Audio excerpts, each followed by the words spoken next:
நமக்கு ஸ்மக்லிங் படம் அப்படின்னு சொன்னாலே அயன் படம் தான் ஞாபகம் வரும். ஸோ அதில் எப்படியெல்லாம் அழகாக கடத்தியிருக்காங்க அப்படின்றத அழகாக காமிச்சிருப்பாங்க கேவி ஆனந்த் சார். ஸோ அது 2-3 விஷயந்தான். ஆனால் அதுக்கு மேற்பட்டு ஸ்மக்லிங் எப்படியெல்லாம் பண்ணுறாங்கன்றத எந்த ஒரு வீடியோவில் நீங்கள் பாருங்கள். சும்மா வேறு லெவலில் இந்த ஒரு வீடியோ உங்களை கொண்டு போகும். ஸோ எப்பயும் போல் வாங்க டைம் யூஸ் பண்ணாமல் வீடியோக்குள்ளே போகலாம். ஸோ வீடியோக்குள்ளே போகிறதுக்கு முன்னாடி ஒரு குட்டி டிஸ்க்ளைமர். இந்த வீடியோ பார்த்து யாரும் இதெல்லாம் ட்ரை பண்ணாதீங்க. இது ஃபுல்லாக எஜுகேஷனல் ப்ரப்போஸ் தான். எப்படியெல்லாம் கொண்டு போகிறாங்க அப்படின்றது தான். கடைசியில் போலீஸ்கிட்ட மாட்டிக்கிட்டாங்க. ஸோ இதெல்லாம் பண்ணாதீங்க, ரொம்பவுமே தப்பு. இந்த ஒரு வீடியோவில் நம்ம முதலாக பார்க்க போது சிக்கன் ட்ரக்ஸ். 2013 அப்போ ஒரு இன்டர்நேஷ்னல் ஏர்போர்ட்டில் நடக்கிற ஒரு பெரிய தரமான சம்பவம் தான் இந்த ஒரு சம்பவம். கோட்டாக் இன்டர்நேஷ்னல் ஏர்போர்ட்டில் நடக்கிற இந்த ஒரு சம்பவம் பற்றி நீங்கள் கேள்வியே பட்டிருக்க மாட்டீங்க. என்ன அப்படி நடக்குதுன்னு பார்த்தீங்கன்னா, ஒரு லேடிஸ் ஒரு கொக்கைனை கடத்திட்டு போகிறாங்க. ஸோ எப்பயும் போல் நார்மலாக அவங்க மாட்டிக்கலாம். அவங்க எப்படி கடத்திட்டு போகிறாங்கன்றதா ஒரு முக்கியமான விஷயம். இவங்க யார்கிட்டையுமே மாட்டிக்கக்கூடாது அப்படின்றதுக்காக நல்ல ஒரு மீலை ரெடி பண்ணியிருக்காங்க. அதாவது மீலை ரெடி பண்ணிவிட்டு அதுக்கப்புறம் தொட்டுக்க சைடிஷாக வந்து பொரிச்ச கோழி, அதாவது இந்த கிரில் சிக்கன் மாதிரி இருக்கிற இந்த ஒரு சிக்கனை ரெடி பண்ணியிருக்காங்க. ஸோ இந்த ஒரு சிக்கனுக்குள்ளே அவங்க என்ன பண்ணியிருக்காங்க, சின்னதாக ஒரு ஓட்டையை போட்டு உள்ளே ஸ்டஃப் வைக்கிறதுக்கு பதிலாக இந்த ஒரு கொக்கைனை வச்சுருக்காங்க. ஸோ இந்த மாதிரி 3 கிலோ கொக்கைன் வந்து ஒளிச்சு எடுத்துகிட்டு போயிருக்காங்க. கிட்டத்தட்ட 3 கிலோ கொக்கைன்னா எப்பப்பா அவ்வளோ பெரிய கொக்கைனை இந்த ஒரு கோழிக்குள்ளே வச்சு எடுத்துகிட்டு போயிருக்காங்க. இருந்தாலுமே அங்கே இருக்கிற ஆஃபீஸ் டீம், போலீஸ் டீம் எல்லாம் கண்டுபிடிச்சிட்டாங்க. எப்பயுமே ஸ்கேன் பண்ணுற ப்ராசஸில் தான் மோஸ்ட்லி நிறைய பேர் வந்து மாட்டிப்பாங்க. ஸோ அப்படியும் மாட்டிக்காமல் இருக்கதா இந்த ஒரு ரோஸ்டட் சிக்கனை வச்சுருக்காங்க. ஸோ ரோஸ்டட் சிக்கனுக்குள்ளே அப்படி என்ன தான் இருக்குது அப்படின்றதையும் கண்டுபிடிக்கிறது அசால்ட் இல்லை. ஸோ அப்படி கொஞ்சம் கஷ்டப்பட்டு அந்த ப்ராசஸ்க்கு அப்புறம் தான் அந்த ஒரு ரோஸ்டட் சிக்கனுக்குள்ளே இந்த மாதிரி ஒரு ஸ்டஃப் இவங்க ஒழிச்சு கொண்டு போகிறாங்க அப்படின்றதே கண்டுபிடிச்சி போலீஸ் அவங்கள அரெஸ்ட் பண்ணி அப்புறம் அவங்களுக்கு ஃபைனும் போட்டு அவங்கள அரெஸ்ட்டு, அப்புறம் அவங்கள்ட்ட இருக்கிற பொருளையும் வாங்கிட்டு அதுக்கப்புறம் இவங்களை பார்த்தீங்கன்னா ஜெயிலில் போட்டாங்க. ஸோ ஏர்போர்ட்டில் எந்த மாதிரி நீங்கள் கடத்திட்டு போனாலும் கண்டுபிடிச்சிடுவாங்க. ஸோ இதெல்லாம் பண்ணவே கூடாது, ரொம்பவுமே டேஞ்சர். இந்த ஒரு வீடியோவில் நம்ம ரெண்டாவதாக பார்க்க போகிறது ஐவரி டெனின் டிம்பர். அதாவது நம்ம எல்லாருமே யானை தந்தத்தை எப்படியெல்லாம் கடத்திட்டு போகிறாங்க அப்படின்னு சொல்லி சில விஷயங்கள்லாம் நம்ம கற்பனை பண்ணி வச்சுருப்போம். ஆனால் கற்பனையே பண்ணாத அளவுக்கு ஒரு திருடங்கள் வந்து எப்படி இதை அழகாக கடத்திட்டு போகிறாங்கன்றதான் ஒரு பெரிய விஷயமே. அதாவது இந்த யானை தந்தை மொத்தம் எவ்வளோ இருக்குது பார்த்தீங்களா. இது எல்லாத்தையுமே என்ன பண்ணுறாங்கன்னு பார்த்தீங்கன்னா, மரம் இருக்குல்ல, இந்த மரத்தெல்லாம் வெட்டி எடுத்துகிட்டு போவாங்கல்ல, அந்த மரத்துக்குள்ளே ஒன்று அழகாக வச்சு அதை அப்படியே யாருக்குமே தெரியாது. நீங்கள் தூரத்துலேருந்து பார்த்தீங்கன்னா இவங்க மரம் தான் எடுத்துகிட்டு போகிறாங்க அப்படின்ற மாதிரி உங்களுக்கு தெரியும். அதுவும் இந்த விஜிலன்ஸ் டிபார்ட்மெண்ட் போலீஸ்லாம் அழகாக கண்டுபிடிக்கிறாங்களான்னு பார்த்தீங்கன்னா கண்டே பிடிக்க முடியல. ஸோ இன்னும் தான் அட்வான்ஸ் எக்ஸ்ரே மிஷினை வச்சு கண்டுபிடிக்கல. ஸோ அதுக்கப்புறமா இன்னும் கொஞ்சம் நல்லா ஸ்கேன் பண்ணி பார்த்ததில் தான் கண்டுபிடிச்சிருக்காங்க. ஒரு மரத்துக்குள்ளேயும் ஒரு 2 துண்டு 3 துண்டு அளவுக்கு யானையோட தந்தங்கள் இருக்குது அப்படின்னு. இந்த மரத்தை எடுத்துகிட்டு வந்த டிரைவர் கிட்ட கேட்டு அந்த டிரைவரை பிடிச்சி அதுக்கப்புறம் பார்த்தீங்கன்னா ஒரு பெரிய ஒரு குடோன் மாதிரி இருக்குது. அந்த குடோனுக்குள்ளே போனால் ஃபுல்லாகவே யானைகளோட தந்தம் தான். அந்த யானையோட தந்தம்லாம் பார்த்தீங்கன்னா பாதி தான் வந்து இறந்ததுக்கு அப்புறம் எடுக்கிறது. மற்றதெல்லாம் வந்து பார்த்தீங்கன்னா உண்மையான, அதாவது உயிரோடு இருக்கிற யானையை வந்து கொன்று அதுலேருந்து எடுக்குது. ஒரு யானை தந்தம் அவ்வளோ விலை போகிறதுக்காக ஒரு உயிரை கொன்று அப்படி யானை தந்தத்தை அப்படி என்ன அதை எடுத்து விற்கணும். ஸோ நம்ம இந்தியாவில் மட்டும்தான் அதிகமாக சென்டிமெண்ட் இதெல்லாம் பார்ப்போம், தவிர வெளிநாட்டிலலாம் வந்து பார்த்திங்கன்னா மோஸ்ட்லி, அதாவது இந்த கடத்தல்காரங்க அவங்கள்ட்ட பார்த்திங்கன்னா மோஸ்ட்லி வந்து பார்த்திங்கன்னா சென்டிமெண்ட்லாம் பார்க்க மாட்டாங்க. ஸோ அவங்களுக்கு எல்லாருக்குமே காசு தேவை தான். ஆனால் சென்டிமெண்ட்டையும் தாண்டி காசு தேவையா, அதாவது ஒரு எமோஷனல் கனெக்டையும் தாண்டி ஒரு காசு தேவையா அப்படின்னு கேட்டிங்கன்னா நமக்கு தேவையில்லை. ஆனால் கடத்தல்காரங்களுக்கு தேவை. சரி, இப்போ இதெல்லாம் எதுக்குடா, அதெல்லாம் தேவையில்லை. முக்கியமான விஷயத்த சொல்லுனா, கிட்டத்தட்ட 3.10 அளவுக்கு இந்த யானை தந்தைகள் வந்து யானை தந்தங்கள் வந்து வெயிட் இருக்குது. மொத்தம் எத்தனைன்னு பார்த்தீங்கன்னா 1800 தந்தங்கள் இருக்குது.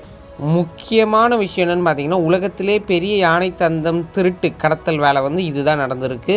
ஸோ விஜிலன்ஸ் அப்புறம் போலீஸ் டிபார்ட்மெண்ட் இதை கண்டுபிடிச்சிருக்காங்க. இந்த ஒரு வீடியோவில் அடுத்து நம்ம 3ஆவதாக பார்க்க போகிறது மிகப்பெரிய சம்பவம். எப்படியெல்லாம் கடத்திட்டு போகிறாங்க அப்படின்றது தான் இந்த ஒரு வீடியோவில் நீங்கள் 3ஆவதாக பார்க்க போகிறது. அதாவது இப்படியெல்லாம் பார்த்துட்டு எப்பா இப்படியெல்லாம திருடுறாங்க அப்படின்னு உங்களுக்கு தோணும், கடத்துறாங்க அப்படின்னு தோணும். அதாவது 2011 மெக்சிகோலேருந்து இன்னொரு ஊருக்கு போகிற ஒரு பெரிய ஹைவே ரோட்டில் வந்து பார்த்தீங்கன்னா ஒரு காரை பிடிச்சிருக்காங்க. அந்த காரை பிடிச்சி செக் பண்ணுறப்ப ஒரு மாதிரி வித்தியாசமாக உங்களுக்கு டவுட் வந்துருச்சு போலீஸ்க்கு. ஸோ அப்படி போலீஸ் செக் பண்ணுறப்ப ஃபியூல் டேங்கை பார்த்துருக்காங்க. ஃபியூல் டேங்க் கிட்ட என்ன தான் இருக்கும் அப்படின்னு பார்த்தீங்கன்னா, அந்த இடத்துல ஒரு சின்னதாக ஒரு பிளாஸ்டிக்கை வந்து அறுத்த மாதிரி இருந்தது. ஸோ அதை ஓப்பன் பண்ணி பார்த்தா ஏதோ மஞ்சள் கலரில் ஏதோ மைசூர் பாக்கை வந்து பேக் பண்ணி வச்ச மாதிரி இருந்தது. ஸோ அதை ஓப்பன் பண்ணி பார்த்தா நிறைய துண்டுகள் இருக்குது. ஸோ போலீஸ் இதுதான் சாக்கு அப்படின்னு சொல்லி பிடிச்சிட்டாங்க. அந்த டிரைவரையும் பிடிச்சிட்டாங்க. பார்த்தா அது கிட்டத்தட்ட 75 கிலோ வெயிட் உள்ள ட்ரக்ஸு உள்ளே இருந்திருக்கு. ஸோ அப்படி வந்து அந்த ஃபியூல் டேங்க்குள்ளே ஒழிச்சு அழகாக எடுத்துகிட்டு போயிருக்காங்க அந்த கடத்தல்காரங்க குரூப்ஸ். டெக்னாலஜி எவ்வளோ வளரவோ அதே மாதிரி ஆபத்து திருட்டு எல்லாமே ஒவ்வொரு நாளைக்கு வளர்ந்துக்கிட்டே இருக்குது. ஸோ திருடர்கள் மூளையும் வந்து ஒவ்வொரு நாள் வளர்ந்துக்கிட்டே இருக்குது. ஸோ அவங்க எப்படியெல்லாம் எங்கெல்லாம் வச்சு எடுத்துகிட்டு போகிறாங்கன்றதை பார்த்துருக்கீங்களா? ஆனால் வெளிநாட்டு போலீஸ் எப்படி எடுத்துகிட்டு போனாலும் மோஸ்ட்லி கிட்டத்தட்ட 99% வந்து கண்டுபிடிச்சிடுறாங்க. ஸோ அப்படி அளவு டேலண்டட் கொண்டவங்க தான் வெளிநாட்டு போலீஸ். ஸோ நம்ம நாட்டு போலீஸும் குறைச்செல்லாம் கிடையாதுங்க. நம்ம நாட்டு போலீஸ் அவங்களுக்கும் மேலே இருப்பாங்க. ஸோ நம்ம நாட்டிலலாம் இந்த மாதிரி திருடிட்டுலாம் போக முடியாதுல்ல. ஸோ வெளிநாட்டில் இந்த மாதிரி போகிறப்ப கண்டுபிடிக்கிறாங்க. ஸோ அதுதான் விஷயம். அடுத்ததான் நம்ம இந்த ஒரு வீடியோ நம்ம 4வதாக பார்க்க போகிறது தி டொபாக்கோ ஃபில்டு வித் கேரட். அதாவது எல்லாருக்குமே இந்த புகையிலை அப்படின்றது ஒன்று தெரிஞ்சிருக்கும். ஸோ இதை எப்படி கடத்திட்டு போகிறாங்கன்றது தான் இந்த ஒரு கதையில் ரொம்பவுமே சுவாரஸ்யமான விஷயம்.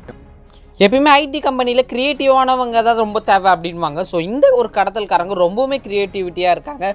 ஸோ ஐடி கம்பெனிஸ் யாருக்கா தேவைன்னா எடுத்துக்கோங்க, சும்மா ஜஸ்ட் ஃபன் தான்.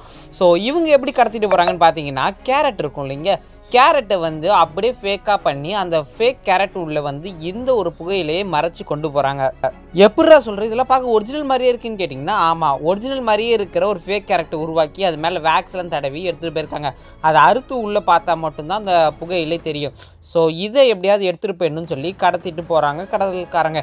இருந்தாலுமே போலீஸ்கிட்ட மாட்டிக்கிறாங்க. வழக்கம் போல் எப்பயுமே போலீஸ் செக் பண்ணுறப்ப இந்த ஒரு டிரைவருக்கு ரொம்பவுமே படபடப்பாக இருந்திருக்கு. அது மட்டும் இல்லாமல் அவங்க செக் பண்ண சொல்கிறப்போ ஒரு மாதிரி ரொம்பவுமே வேர்த்துது. அது மட்டும் இல்லாமல் ஒரு கேரட் எடுத்து உடைச்சி பார்க்குறாங்க, நல்லா இருக்குது.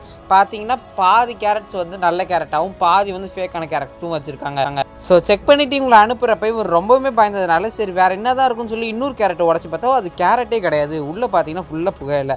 ஸோ அவ்வளோதான், நம்ம ஆள் மாட்டிக்கிட்டாரு. ஐயோ சாரி, நம்ம ஆள் இல்லை, கோபால் மாட்டிக்கிட்டாரு. ஸோ அதுக்கப்புறம் என்ன பண்ணுவாங்க, இருக்கிற ஒரிஜினல் கேரட்டாக இருந்தாலும் சரி டூப்ளிகேட் கேரட்டாக இருந்தாலும் எல்லாத்தையுமே பறிமுதல் செஞ்சு இவனையும் தூக்கி ஜெயிலில் போட்டாங்கோ. அடுத்ததான் இந்த ஒரு வீடியோ நம்ம 5வதாக பார்க்க போகிறது சாமி சிலையை கடத்தி தானே பார்த்துருப்போம். ஆனால் சாமி சிலைக்குள்ளே ஒரு கெராயின் அப்படின்னு சொல்லி ஒரு போதைப் பொருள் இருக்குது. அதை கடத்தி பார்த்துருக்கீங்களா? ஆமாங்க, இங்கே என்ன பண்ணுறாங்கன்னு பார்த்தீங்கன்னா ரிலீஜியஸ் மூலமாக வந்து கடத்த பார்த்துருக்காங்க. அதாவது ஒரு ஜீசஸ் ஸ்டாச்சு இருக்கா, அந்த ஜீசஸ் ஸ்டாச்சுவில் வந்து இந்த கெராயின் பவுடரை உள்ளே வச்சு கடத்துறது. அதாவது இந்த ஒரு ஜீசஸ் சிலை வந்து கென்யாவிலேருந்து வந்திருக்கு. ஸோ இது வந்து கிஃப்ட் பண்ணுறதுக்காக நாங்கள் எடுத்துகிட்டு போகிறோம் அப்படின்னு சொல்லி எடுத்துகிட்டு போகிறாங்க இந்த ஒரு சிலையை. ஸோ நார்மல் ஸ்கேனிங்லேயே இதை கண்டுபிடிக்க முடியல, டீப் ஸ்கேனிங்லேயும் பார்த்தாங்க, இதில் ஒன்றுமே தெரியல. கடைசியில் இது ஒரு சிலைன்ட்டு அனுப்பிச்சிடுறாங்க. ஆனால் அதுக்கப்புறமா ஏதோ ஒரு குழப்பம் மாதிரி வந்து அதுக்கப்புறமா தான் கண்டுபிடிச்சிடுறாங்க இது உள்ள ஒரு கெராயின் அப்படின்ற ஒரு போதைப் பொருள் வந்து வச்சுருக்காங்க. நம்ம எல்லாரும் அயன் படத்தில் ஒரு இது பார்த்துருப்போம்ல, அந்த சேட்ஜி வந்து ஒரு அந்த விநாயகர் சிலையை வச்சுருப்பான். அந்த விநாயகர் சிலையை வந்து தண்ணியில் போட்டு கரைச்சி ஒரு சில கெமிக்கல்ஸ் எல்லாம் போட்டு கண்டுபிடிச்சா பையன் பிடிச்சிட்டான், எல்லாம் டெக்னாலஜி அப்படின்னு சொல்லுவாங்கல்ல, அதே இது கான்செப்ட் தான். இது வந்து அது வந்து விநாயகர் சிலை, இது வந்து ஏசப்பா சிலை, இது எல்லாம் இதே மாதிரி தான் நடந்துகிட்ருக்கு. ஸோ கிட்டத்தட்ட $50,000 மதிப்பு உள்ள இந்த ஒரு கெராயின் பவுடரை தான் கடத்திட்டு போக பார்த்துருக்காங்க. கடைசியில் வந்து பார்த்திங்கன்னா எப்படியோ போலீஸ் வந்து பிடிச்சிட்டாங்க ஏர்போர்ட்டில்.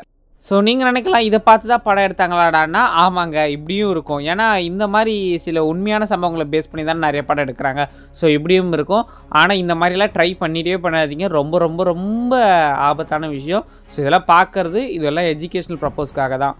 ஸோ ஓகே விவர்ஸ், இன்றைக்கான வீடியோ முடிஞ்சிச்சு. இந்த வீடியோலேருந்து நீங்கள் எப்படிலாம் எதாவது கடத்திட்டு போகிறாங்க, அவங்களோட க்ரியேட்டிவ் திங்கிங் எப்படி இருக்குன்னு பார்த்துருப்பீங்க. ஸோ இந்த வீடியோ பிடிச்சிருக்குன்னு நினைக்கிறேன். இந்த வீடியோ பிடிச்சா லைக் பண்ணி ஷேர் பண்ணி மறக்காம சேனலை சப்ஸ்கிரைப் பண்ணி இன்னும் சூப்பரான வீடியோ பார்க்கலாம். Tata bye bye, see you.